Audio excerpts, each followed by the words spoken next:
একটি নতুন ব্লগে আপনাদের স্বাগত জানাই। আমরা প্রথম থেকে পুরো ভিডিওটা শেষ অবধি দেখবেন। আশা করি আপনাদের ভিডিওটা ভালো লাগবে। অনেক দিন বাদে আবার ভিডিও চাচ্ছি। আজকে ভেজিটেবিল চপের রেসিপি আপনাদের সাথে শেয়ার করছি। ফার্স্টে বিট, গাজর আর আলুগুলো কেটে নিয়েছে। এবার তেল গরম করে তার মধ্যে শুকনো লঙ্কা দিয়ে দিয়েছে। আর এর মধ্যে ছোটো ছোটো করে বিট আর গাজরগুলো একটু সরু সরু করে কাটতে হবে। এই যে কেটে নেওয়া বিট আর গাজর একসাথে ভালোভাবে তেলে এবার একটু হালকা করে ভেজে নিতে হবে। একটু নেড়ে নেওয়ার পর এবার আলুগুলো দিয়ে ভালোভাবে এবারে একসাথে ভালোভাবে মিশিয়ে নিতে হবে। কিছুক্ষণ ভাজতে হবে ভালোভাবে। এবার এটা কিছুক্ষণ ভালোভাবে ভাজা হয়ে গেছে। এর মধ্যে এবার কিছু মশলা দিয়ে দেবো।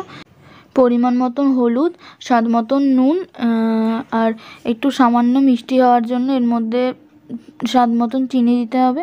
কারণ ভেজিটেবিল চপের পুরটা একটু মিষ্টি মিষ্টি খেতে হয়, এই জন্য ভালোভাবে এবার এটা নেড়ে দিতে হবে। আর এটা আবার এর মধ্যে ওপর থেকে একটু ধনে গুঁড়ো দিয়ে দিল অল্প।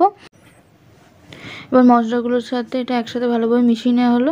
এর মধ্যে কিন্তু কোনো জল পড়বে না, ওই হালকা থেকে সবজি থেকে যা জল বেরোবে সেটা দিয়ে এটা হবে। এবার চাপা দিয়ে আস্তে করে এটা করতে হবে। এটা সেদ্ধ হয়ে গেছে মোটামুটিভাবে পুরো। ওপর থেকে এবার কড়াইশুঁটি দিয়ে ভালোভাবে নেড়ে আরও কিছুক্ষণ একটু ভালোভাবে নেড়ে নিতে হবে। তারপর ওপর থেকে বাদাম দিয়ে 5 মিনিট মতন একটু ভালোভাবে চাপা না দিয়ে ভালোভাবে নেড়ে ওপর থেকে এবার ধনেপাতা দিয়ে কিছুক্ষণ মতন রাখবো, ধনেপাতার সাথে ভালোভাবে এটা একটু মিশকায়। এবার তরকারিটা পুরোপুরি রেডি হয়ে গেছে। দেখুন তরকারিটা দেখতে কিরকম হয়েছে, এই যে দেখুন। এবার একটা জায়গায় ব্রেড ক্রাম্বস আর একটু জলের মধ্যে অ্যারারুট গুলে নিতে হবে। এবার প্রথমে এই যে পুরটা করা হয়েছে এর মধ্যে ভেজিটেবিল চপের সাইজে এরকম হাত দিয়ে ভেজিটেবিল চপের মতন করে এটা গোল গোল করে নিতে হবে। এই যে দেখুন আমরা এখানে ভেজিটেবিল চপের মতন এখানে স্টাইলে গোল গোল করে নিচ্ছি। এগুলো সব করা হয়ে গেছে। এবার ফার্স্টে ব্রেড ক্রাম্বসে আমরা এই যে একটা করে কোটিং দিয়ে নিলাম। এভাবে প্রত্যেক কটা আগে একবার করে ব্রেড ক্রাম্বসে একটা করে কোট দিয়ে নেবো। শীতকালে এরকম ভেজিটেবিল চপ আমরা বাড়িতে বানিয়ে দেখবেন, খেতেও খুব ভালো লাগে। আর আমাদের বাড়িতে তো শীতকালে মাঝে মাঝে এরকম ভেজিটেবিল চপ মা করে, মুড়ি দিয়ে বেশ এগুলো শীতকালে বিকেলে বেশ খেতেও ভালো লাগে।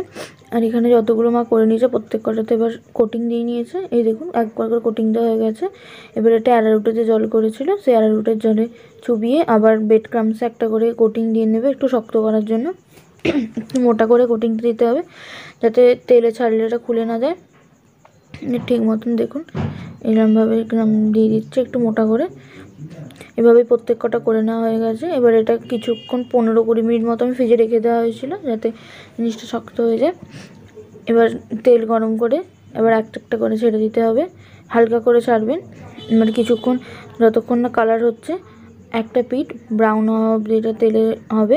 এটা একটু হালকা ফ্লেমে ভাজতে হবে যাতে ভেতর থেকেও ক্রিস্পি হয়, একদম ভাজা ভাজা হয় ভেতর থেকেও। এটা হালকা ফ্লেমে করতে হবে। দেখুন একদিকটা এই যে ব্রাউন কালার হয়ে গেছে। এবার অপর দিকটা উল্টে দেওয়া হয়েছে। দেখুন এই যেরকম ব্রাউন করে প্রত্যেক কটা ভেজে নিতে হবে। দেখুন দেখতে পুরো একদম দোকানের মতন লাগছে। এই যে দেখুন কতটা সুন্দর দেখতে লাগছে। আর স্যালাডের সাথে এটা বাড়িতে পরিবেশন করুন, দেখুন খেতেও কতটা ভালো লাগবে। আশা করি আমাদের ভিডিওটা ভালো লেগেছে। চ্যানেলটা লাইক, শেয়ার অ্যান্ড সাবস্ক্রাইব করে দেবেন। দেখা হচ্ছে পরের ভিডিও।